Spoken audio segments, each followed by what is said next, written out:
V dnešním videu si otevřeme 2 balíky z Vilgainu v hodnotě 6000 korun a ukážu vám, co já si každý měsíc objednávám, co mi pomáhá těm maximálním výkonům a teď dokonce k mojí maximální regeneraci, protože jo, moje noha je aktuálně v sádře a já chci, aby mi zregenerovala a zotavila se co nejdřív. Takže pojďme se na to vrhnout, mám tady 2 balíčky, jeden balíček, který mám tady na židli a vy ho teď vidíte, má pouze 4 kg, každopádně dole mám další balíček, který se rozměje potom a ten má už těch kil 14. Takže celkově 20 kg z Actinu v hodnotě 6000 korun, hoši. Pojďme se na to podívat. Upřímně vždycky, když mi přijde Vilgain, tak z toho mám Vánoce, takže těším se na to.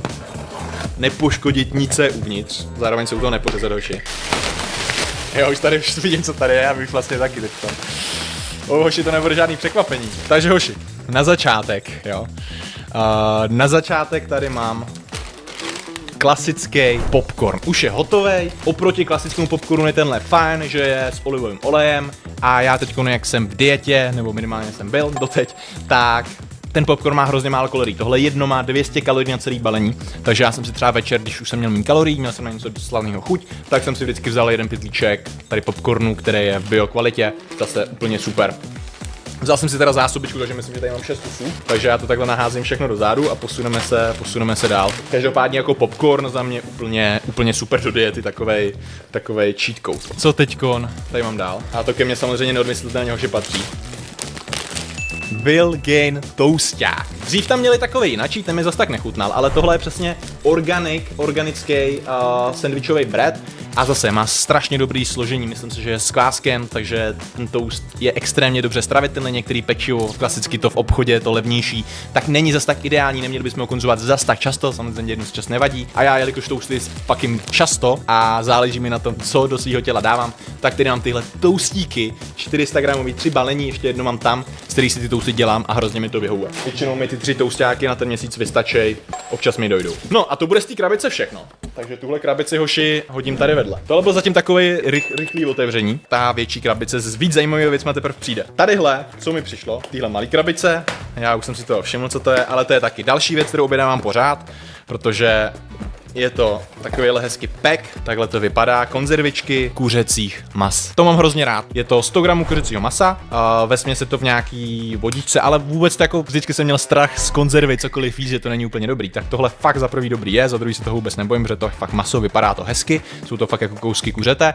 A v čem je to super, tak když prostě nestíhám, tak si můžu udělat nějakou zeleninu, můžu tu zeleninu taky, ale třeba nějakou přílohu, rýži a nemusím si vařit maso, prostě otevřu 100 gramů kuřecího, nazdar, na meal prepy, úplně v pohodě. Když nestíhám, tohle prostě mám doma a fasuju to, takže tady mám 12 kuřat, který mě takhle zachrání, když nestíhám a potřebuju bílkoviny. Mega dobrý, můžu potvrdit. Je to takhle fakt úplně suprový. Mám to taky hrozně rád. A jdem se podívat na druhý balíček, který má 14 kg a teď s ním budu bojovat, abych ho vytáhl sem na židli.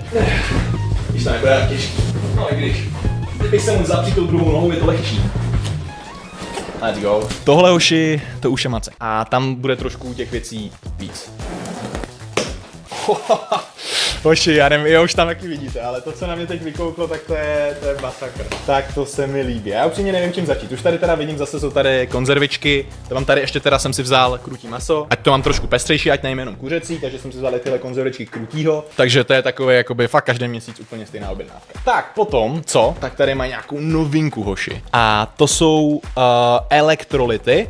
Tohle jsou přesně třešňový elektrolyty. Takže nová příchuť, to si schválně i za chvíli hnedka ochutnáme. Jsem na to fakt zvědavý. Elektrolyty by the way jsou dobrý pro sportovce, kteří se fakt hodně potí, teď třeba v létě, protože jak se potíme, tak z nás jdou ty minerály, sůl a tak. A právě v těch elektrolytech ty minerály, co potíme, jsou.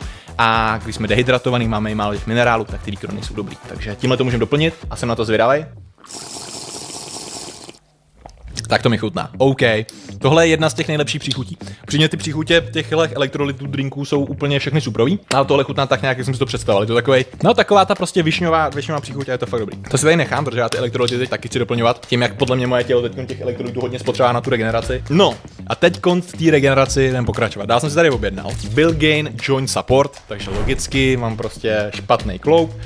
tak teďkon tam chci dávat přesně nějaký tyhle doplňky. Tohle je příchuť papája a zase mělo by mi to pomoct tomu, aby ty klouby byly správně vyživený, funkční, takže teoreticky se tím dá i nebo jakoby pomůže vám to s tím, abyste se nezranili, ale já to teď mám hlavně z důvodu, abych do sebe dostal všechny ty jakoby minerály, co moje tělo potřebuje, abych mu je prostě dával a on co nejrychleji zregeneroval tu moji nohu. Teď si beru přesně takhle kloubní výživu. Obecně doporučuju to lidem, kterým třeba mají problémy s těma kloubama, tak jí tam prostě zařazovat. A tady fakt je to nabitý, není tam jenom kolagen, jsou tam za prvý všechny druhy kolagenu, i tam myslím kuřecí a tak, ale jsou tam další jako zajímavé látky, takže tohle hrozně doporučuju, will gain joint support a je tohle ten prémiovější kolagen. Co tady mám potom dál? Tak tohle jsou tyhle flower drops s příchutí toffee nut, takže karamel hádám. A ty právě jsou úplně super, protože si myslím, že nemají žádnou kalorii. Je 0 kalorií. Jo, na 100 ml mají 33 kalorií, ale 100 ml tohle má 50 ml celý. Je to hrozně super za mě do diety, protože to má hrozně málo kalorií a vy si to jednoduše můžete třeba, nevím, dát si 5 kapiček do kaše a osladíte si to, aniž byste museli dávat nějaký cukr. Teda si to dám třeba do nějakých těch kaší nebo kafe, kdybyste si chtěli tím sladit něco takového, tak je to super. Dál co si beru, což je takový prostě základ, zase nějaký potraviny. Já z Will Gainu neobjednávám už jenom suplementy, ale objednávám už prostě i potraviny, takže tohle je klasická tohle je klasická kukuřice v biokvalitě. Nevím, není tam cukr přidaný, je to prostě jenom ta potravina, pár plechovek tohodle, prostě každý měsíc si to vypotřebuji, pak si to zase koupím, házím to třeba do rejže. Je to za mě super doma mít. A já to beru z Will Gainu, protože tam mají tu kvalitu super. No a teď tady jsou nějaký další suplementy. První co z nich, tak tadyhle Cčko lipozuální, který právě je super i s tím kolagenem. Kolagen se právě střebává díky Cčku, takže to z toho důvodu. Plus tahle forma Cčka je jedna z nejlepších. Cčko vám pomůže zase pak s imunitou, když ho máte míň, s nemocema třeba s nima bojovat, takže Cčko se hodí, to si beru. Potom tady mám vápník s D3, prostě aby mi to podpořilo s kostma, plus D3, taky hrozně důležitý suplement. Takže to jsem si všechno nakoupil z důvodu toho zranění. No a už mi pomalu, ale jistě, hoši, dochází klasický grass-fed protein. Ty úplně nejlepší příchuti strawberry milkshake. To je upřímně příchuť, kterou já osobně už podle mě piju 2 roky v kuse, furt se mi nepřepila a zrovna mi došla, takže jsem si koupil rovnou 2kilový balení, kdybys ho chtěl na Will Gainu. Kódík Lopy, 5% ušetříš. A tohle je fakt skvělý, kvalitní protein, který mě hrozně chutná. Dám si většinou třeba 2 odměrky a do rýžového mlíka a pizza. Potom jsem si vzal lahev, protože když jsem třeba chodil na fotbal a tak jsem neměl žádnou, mám prostě doma jenom shakery. Takže v momentě, kdybych jel třeba na kolo nebo na fotbal, tak jsem si prostě vzal tuhle lavičku. A docela je hezká, designová, líbí se mi. Měl jsem půl litrovou, ale tu jsem právě zapomněl na fotbale, takže Bůh ví, jestli ještě existuje. Já mám ještě teda zásobičku těchto drinků. Jasný, to už jsme si ukazovali. No a teďkon trošku zásobička ku mé závislost. Jestli znáte Miller mlíčka nebo Goated, něco takového proteinový, tak tohle to je úplně něco jako jiný level. Má to extrémně čistý složení, 33 gramů bílkovin na jednu tu pixličku, takže tím jako doplníte extrémně bílkoviny. Tady třeba kámo příchuť proteinový kafe, úplně bombička s kofeinem. Tadyhle Miller milk prostě, nebo tadyhle prostě mlíčko, milkshake jahodovej. Tyvo, asi nejlepší příchuť. Tady pro milovníky kokosů, kokosová příchuť, taky za mě fajn. Další příchuť, za ostři, čokoláda, kámo, bombička, vanilku mám ještě hrozně rád, já jsem takový na ty jednoduchý příchutě. A co tady mají nově? Karamel latte kafe, a tohle myslím je, tohle je kakao, klasický, ok. A novinka, co teď fakt vyšlo, je tahle matcha milkshake, takže to jsem ještě neměl.